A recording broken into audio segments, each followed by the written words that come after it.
গনগনে কয়লার উপর হেঁটে যাচ্ছে একের পর এক মানুষ। পরনে তাদের সাদা শার্ট এবং ধুতি, মাথায় বাঁধা আছে একটি রুমাল। এ যেন চলছে এক অগ্নি পরীক্ষা। এরপরও কোনো কষ্টের ছাপ নেই মানুষগুলোর চেহারায়।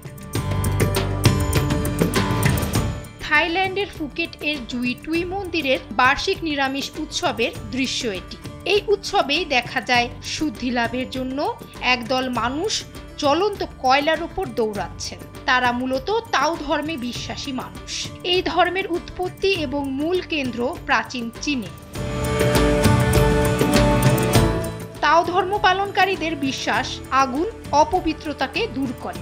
গরম কয়লার বিছানা পার হওয়ার মাধ্যমে ভক্তরা নিজেদেরকে দুর্ভাগ্য এবং পাপ থেকে শুদ্ধ করেন, সেই সঙ্গে সম্প্রদায়ের জন্য সৌভাগ্য নিয়ে আসেন।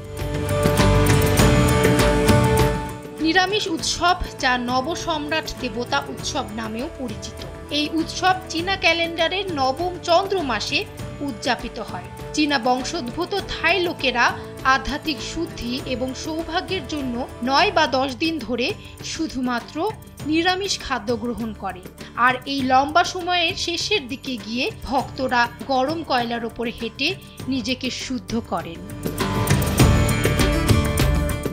বিশেষ এই দিনে তাও ধর্মের অনুসারীরা ঐতিহ্যবাহী নিজেদের পোশাক পরেন। শোভাযাত্রা দিয়ে শুরু হয় মূলত এই দিনটি। পাশে একজন পুরোহিত একটি পতাকা ক্রমাগত উড়াতে থাকেন। এছাড়া কাগজের নৈবেদ্য পুড়িয়ে এবং আতশবাজি জ্বালিয়ে উদযাপন করা হয় দিনটি।